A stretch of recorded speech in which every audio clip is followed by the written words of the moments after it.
Live from Liverpool, the Dark Paranormal, Season 12.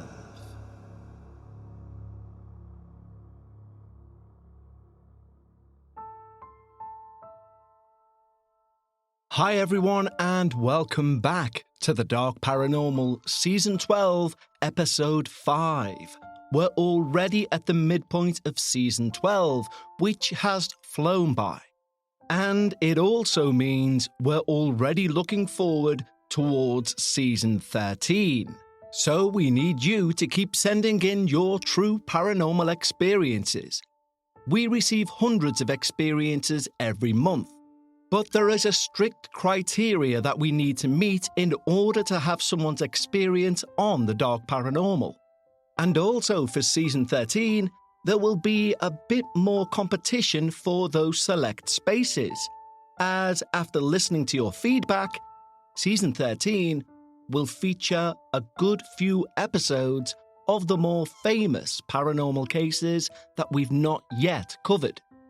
So if you have a favourite famous paranormal case that you'd like to receive the Dark Paranormal treatment, you can email us at contact@thedarkparanormal.com or visit the website thedarkparanormal.com and click the Contact Us link. Now, before we move on with today's episode, I'd just like to make a quick announcement, which is, for the next 3 episodes, we won't be thanking our Patreons. And not because we've fallen out, simply because I won't be here.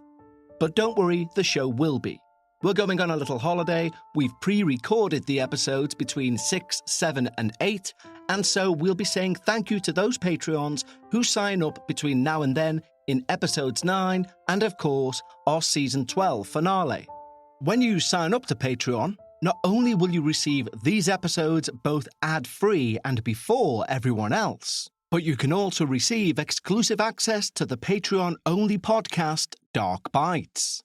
Dark Bites is a podcast where we take a look at some of the experiences that were a bit too short for the Dark Paranormal. But believe me, that doesn't make them any less terrifying. It also releases each and every Sunday without fail 52 weeks a year, even on the downtime between seasons, meaning you never miss your paranormal fix. We've built our wonderful community of like-minded paranormal enthusiasts over at Patreon. And we'd like to extend an exclusive invitation just for you. Simply head over to patreon.com/The Dark Paranormal, just like these wonderful new team members have. Bree Waters, Siobhan, Melissa Leavitt, Jules L, Jade Pereira, Heather Mullicky, Madison Person, Kyla Clunder, Alfonso Medina, Desiree M, Nicole Sondals, Olivia Crawford, Jessie Featherstone, Ren Silver, Maggie Anderson, Samuel Cottrell, JJ907, Ryan, Kathy Rose, Shannon Whitney, Tamara Estrada, Megan Nate, Young Cass, Heather Anderson, Claire Bancroft, Christine, Sandra D, Megan Fee, Hannah McKay, Steve Silva, Thomas Garcia, Augustus Peter, Jessica Mer-Smith, Samantha Callow, Lena G, Jenna Renee, Holly Sullivan, Molly Bradshaw, Anthony Barra, Sandra Lamelli, Amy Leather, Louise Walker, Rebecca Pickard, Tony Genatolo, Dark Honey 11, Jamie Parente, Sarah Mervyn, Laura Walsh, Josu Mercado Guerrero, Adonai Torres, Natalie Herrera, Trish Bleach, Lee Radford, and Dialogued Abuel. Thank you so much, guys, and welcome to this wonderful community. If you'd like to join them and get these episodes ad-free before everyone else, be the first to hear season debuts and finales, and of course get access to the Dark Bites podcast, simply head over to patreon.com/The Dark Paranormal. But don't forget, we won't be saying thank yous until episode 9 and the season finale. But right now, it's time to lower those lights. Make yourself comfortable, and of course, leave your disbelief at the door, as we hear all about the Wrathful Wraith. Hi there, my name's Devon, and let's just jump in straight away and say, I talk to ghosts. Overall, it's not been a bad experience. My only bad experience with my sixth sense would be this story. That, in all honesty, I'm quite worried about writing. Only because the more I think about him, the more he comes around. About 6 years ago, I was dating a boy of Cherokee heritage. I would say man, but that's just not the case. Let's call him Ben. Anyway, Ben grew up on Cherokee land with his family, but he came to my small town in high school to live with his grandma, which is where we met. We started dating when his best friend became my roommate, and so Ben would come around quite a lot. We were both 21, and like most 21-year-olds, we had no real direction in life. I knew I had a connection of sorts with the supernatural, just because of little hints, things about my sixth sense that I could notice here and there, specific dreams or nightmares, but I didn't know at the time what to do with it. Ben also had a connection to the supernatural, because his family was Cherokee, and he told me they had their own ties with the paranormal. As, on occasion, we both experienced paranormal happenings, it wasn't that big of a deal as you'd think when, one day, he announced to me that he had a shadow man that followed him. I actually thought it was kind of cool to be close to someone that had such a tight knot with the other side, like I thought I did. Those thoughts about the coolness of the situation, indeed of this shadow man himself, would soon change. Before I get into what happened, I think it would be best to give some backstory of Ben that I had to dig out. When Ben was little, about 8, and living with his family, his mum, sisters and he were all out driving. Suddenly, his mum had what I can only describe as a small and short seizure. She started shaking randomly in the passenger seat, then stopped suddenly. Ben described her as looking confused for a moment, but then her face changed. She became urgent, angry. She whipped her head around, looked at Ben in the back seat, and stared at him. Ben whispered, "Mom?" And she just stared back, breathing deeply, until she screamed. When Ben told me this, I was young and, in my mind, invincible. I really didn't take anything seriously, so I started laughing. Of course, he was offended, and I quickly apologized and urged him to tell me the rest of the story. It turns out the story was almost finished, as the ending was short and abrupt. But it will always be burned into my mind. He turned to me very seriously and said, all she said was, "Be careful." All the levity now seriously gone from the conversation, I had so many questions to throw at him. But Ben clearly didn't want to talk anymore, so I let it go. When Ben moved to his grandma's house, his shadow man followed him too. Their stairs did the half up, half down thing, so the first flight was up staring at a window, and the second flight you turn and you walk up to be staring at the closet on the second level. If you were stood at the top of the stairs, then the bathroom would be to your immediate left. In front of you is the closet door where the laundry is, and to the left of you is Ben's room. The top right of the closet is the office room. And the office room door is usually open. Yeah, I know, explaining layouts and experiences, but hopefully it helps some of you picture the scenario. You see, Ben would talk about seeing his shadow man standing at the window that was visible through the office door, or how he would turn over in his sleep, and his shadow man would be leaning directly over his face. Sometimes Ben would even catch glimpses of the shadow man from outside the house. He'd be walking up the drive of an evening, other things on his mind, and nonchalantly glance up at the office window. And his human-shaped void would be looking back down at him. In hindsight, now aware of the signals I received from my sixth sense, my insides were one giant alarm bell when Ben first told me about the shadow person. I just didn't realise at the time. A few months go by after Ben telling me about the shadow man, with no encounters taking place. I was living with my dad, and Ben was still at his grandparents'. We were at his house packing and cleaning his stuff together because we were planning on moving in together, just down the street from his house. Ben was in the bathroom, and I was in his room. Both doors were open so we could speak. I was in the closet just behind the open bedroom door, and I heard the squeaking of the door closing. I stopped and watched this door fully shut. I watched and I heard the latch of the doorknob sliding into the frame. I was slightly frightened, but mostly confused, because this door you had to push shut. But my mind rationalised it. Maybe a breeze or something, right? Though there was no breeze. I opened the door and went back to my business. Not a moment went by, and it was starting to close again. This time I grabbed it, and I said, "Hey Ben, your door keeps closing." He slowly turned to me and said, "Oh, there's a rock behind the door. Use that to keep it open, and it won't close again."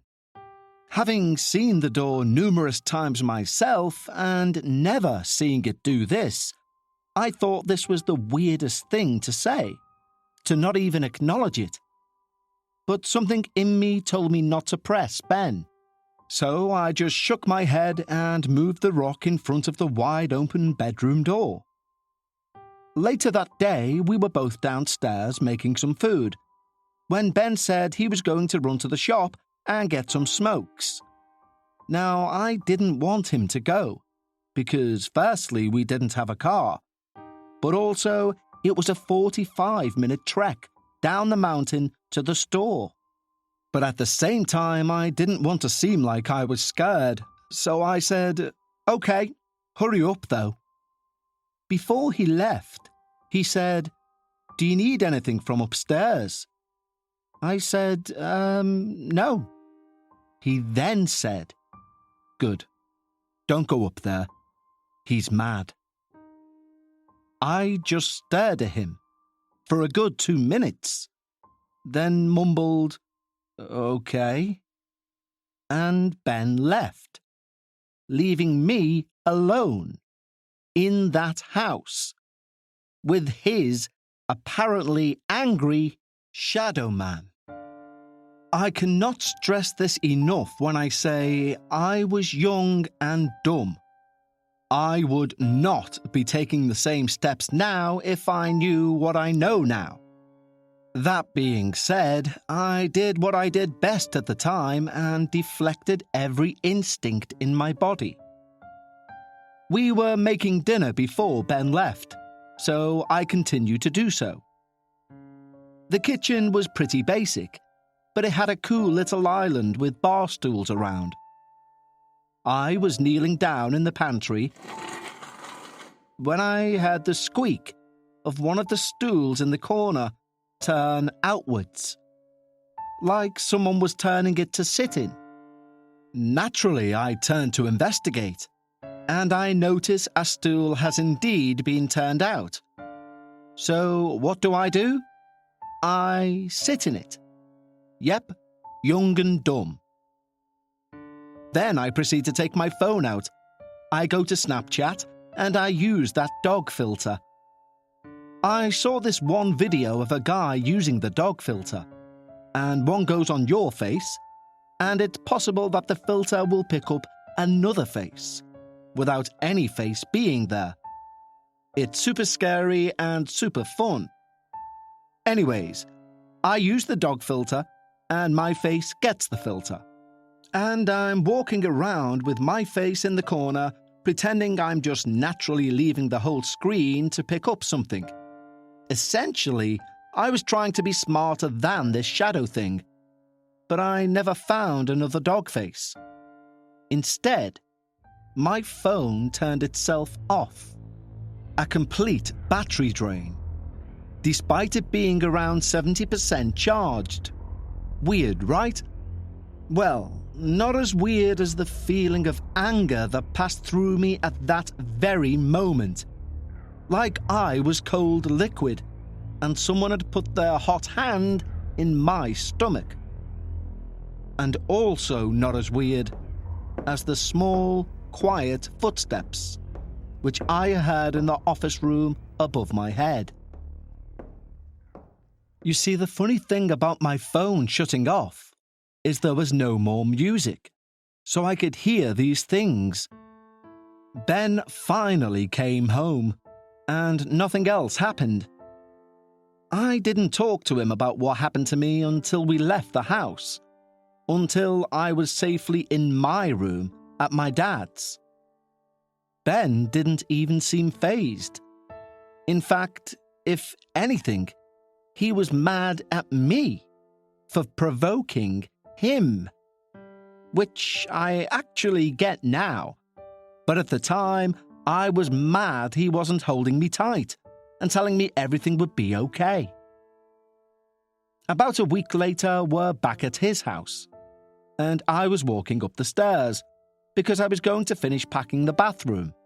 And as I turned to walk up the second flight, I felt a red-hot burning at the very top of my head. I didn't know what was happening until I realized that the burning was slowly going down my face, onto my shoulders, my chest. With each step I took, the burning sensation continued down my body. About halfway up the steps, I realized what was happening. Ben's shadow man was in the office, and he was staring at me, watching me as I walked up the stairs.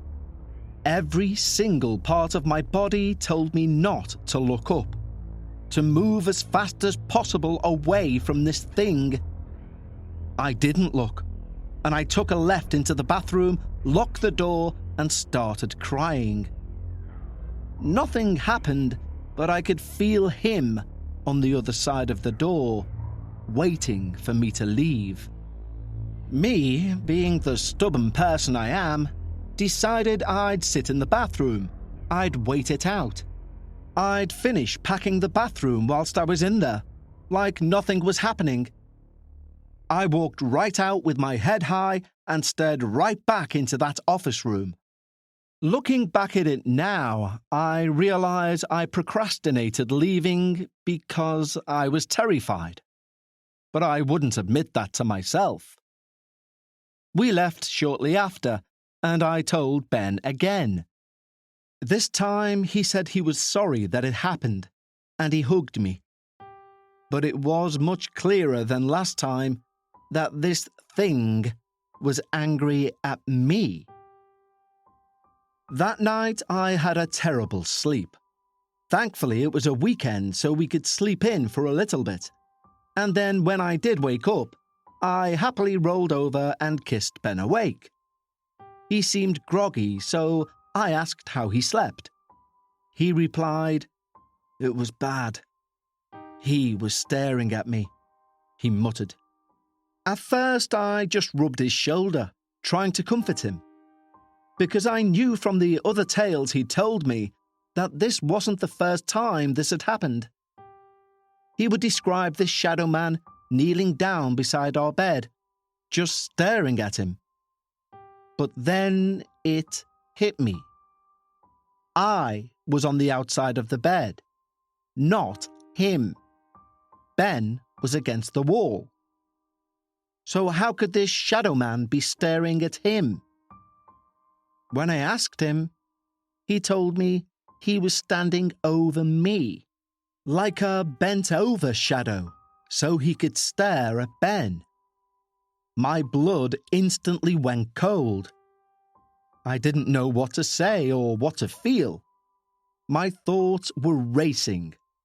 The thought of this thing being so close to me terrified me.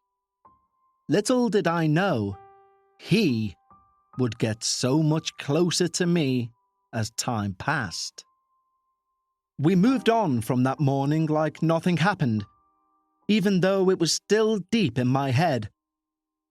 Fortunately, the previous day was the last time I had to be at Ben's house for packing, so we didn't go there for a while. But Ben and I were living together now. We had a glass shower door, of course, and I would either feel someone looking at me or glaring at me, or I would see things in the steam, sometimes both. But what could you do? At the time, I had no idea how to protect myself. One night, one of my girlfriends was sleeping over, and she took the couch because Ben was there. She told me the next morning that she couldn't be sure, but she thinks she saw the Shadow Man, stood right outside our bedroom door, just staring at her. Well, I felt grateful at this information because I knew I wasn't crazy, but I also felt completely terrified. Ben would say he would constantly hear his name from the closet that was across from our bed. Now, I never heard this, and I was glad not to. Until one night, something changed, and the Shadow Man started taunting me, whispering my name, or waiting till I was in the bedroom, and then it would open the closet door. We ended up putting a lock on that closet door, but it only helped for so long. Our relationship was starting to get rocky. Just two young and dumb people trying to figure out life and what we want. So he moved back to his grandparents' house, and I stayed in our house up the street. One night, we were at his grandparents' house, and we were once again arguing. I have no idea what about, but I do remember Ben being very angry over something very small. And the angrier he got, the more the lights would flicker. The one above us at first. I barely even noticed. But then the one outside, that I could see through the glass panel on the door, that began flickering. And then it dawned on me, every light I could see was acting the same way. This happened every time Ben would speak, and he was fuming at this point. I was confused, and I was starting to get scared. I asked, "What's happening? Why are you so mad? And why are the lights doing that?" He simply replied, "They're doing that because I'm mad." It took a moment for me to process what he just said because I was curious and because I was scared. I started to agree with him, nodding and hurriedly attempting to end the conversation. You know what happened? The lights went back to normal. Slowly but surely. One night, Ben and I were sleeping at my house. Still our house, really. And I had a terrible dream. This would be the night that changed my whole life. Nothing crazy happened that night. Just a normal watch a movie and pass out together kind of night. I've always had wild dreams, and some I'm sure are true because I can feel it in my core. Well, this was one of those. I was sitting in my childhood house living room, but everything was dark, grey and white. It felt cold and lifeless. I didn't have control. I was only feeling confused until I felt something coming to harm me. I couldn't see anyone, but I could definitely feel something. I could feel that it wanted to harm me, but not physically. It wanted to cause my soul some kind of distress. It all happened so quickly, from being confused to understanding what this thing wanted, to just standing there unable to move. Before I knew it, I was being tossed around like a rag doll, You know that scene in The Exorcist when she gets tossed off the walls and ceiling by the demon? Well, it was just like that. I could feel the impact of each wall. I remember the feeling of the window ledge hitting my hip. Finally, this thing put me down, and he started gloating, almost laughing. It didn't sound like laughter, though. It almost sounded like laughter, when you feel happy and you can feel that bubble of glee in your throat right before you burst into laughter. He started to gain a shape in the living room, and my whole body screamed at me to run.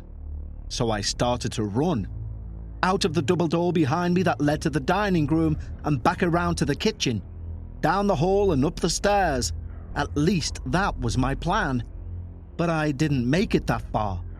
He grabbed at my leg, just as I put a foot on the first step. He was gaining strength, sucking up all my strength. I somehow managed to kick him off and bolted upstairs. I ran into what was my room, but now it was just empty and dark. And then in he came. Somehow slow and fast at the same time. Slow because I couldn't see his shadow body move, but fast because the moment I turned around, I watched his shadow face become humanoid. I will never forget what he looked like. This is the hardest part of the story for me. His once all black, kind of sunken-eyed face became a long white and black face with endless empty eyes. His face was all white, but not pure white, like a dusty at the corners, foggy white. It looked like his entire face was cracked, with a black layer underneath. The kind of black where you're not sure where it ends, and his eyes were similar to that black. I genuinely believe that this thing chose this face because it was something I would connect with the human-like features. I could tell it didn't want me to see its real face. Or maybe I couldn't see his real face because it's not something a living person should see. Just like his empty, bottomless dark eyes and his wicked grin, this was all fake. I was alive, and this was a dream, my dream. As he got closer, his grin grew bigger. At this point, he was just inches away and coming closer and closer, like he wanted to look inside my soul. But at that moment, I decided to take my power back. I decided to wake myself up, remember who I am, remember I'm alive and he is not. I have the power. I shouted with all of my will, I am alive. I have this power, not you. I can't tell you which part was scarier, trying to fight in a dreamlike state, or gaining power within this dream and watching this thing's smile drop. The anger bursting from inside him while he was only inches away from my face still terrifies me to this day. Standing there with all my might and will, doing my best to stand my ground, he finally backed off. He never turned around. Instead, he walked backwards. Well, actually, his feet didn't move. It was more of a glide. And even as he turned the corner, he never once took his eyes off me. I woke up just in time to hear and see my closet door slam. I lay awake until morning. I tried to wake Ben, but you know how that goes, trying to wake guys up when they're deeply asleep. When he finally woke up, I couldn't even tell him what happened. I was still processing, not fully believing at first what was real and what wasn't. We were in the bathroom together, doing our morning routine, when Ben said to me, "He was whispering your name last night. He even tried to leave the closet to reach you. I thought it was weird." I stared at him in complete shock. I asked what Ben did, because when I woke up, he was asleep. Ben replied, "Oh, I just turned back over and went to sleep, because he's weird like that sometimes."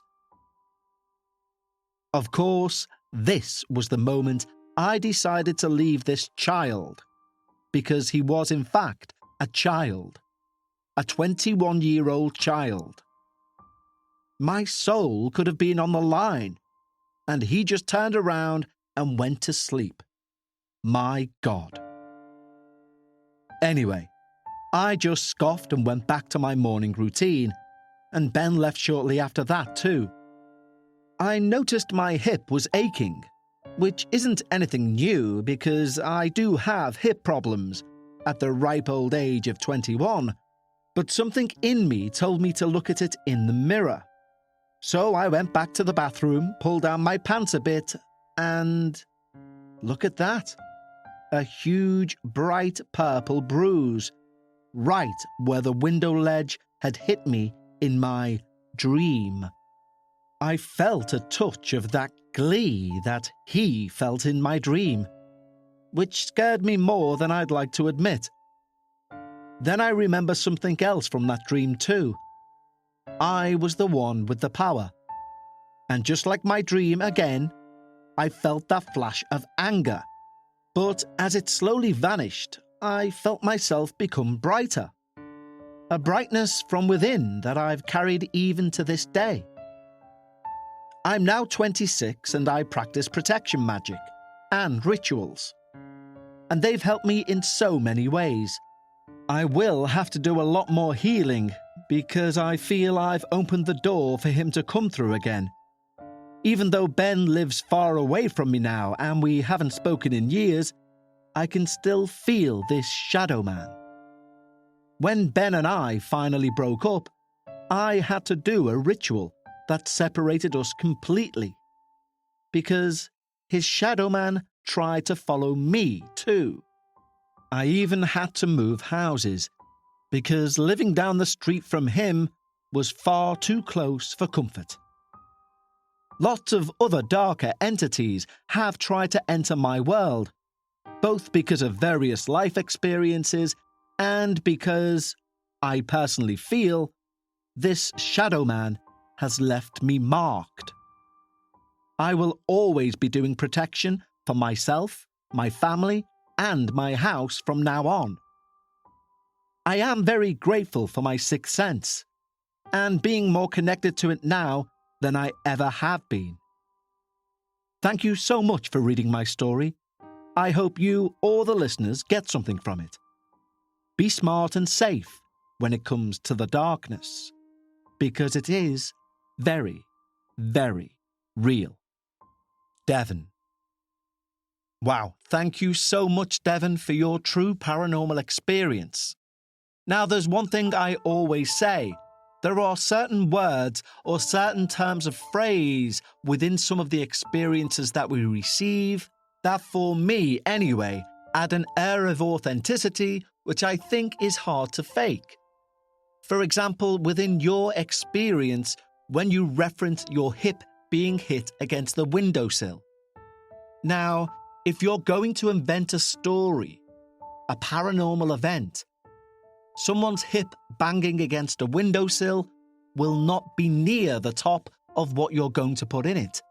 And believe me, both myself and many other paranormal podcasters have developed our own kind of sixth sense when it comes to weeding out what we think are false stories.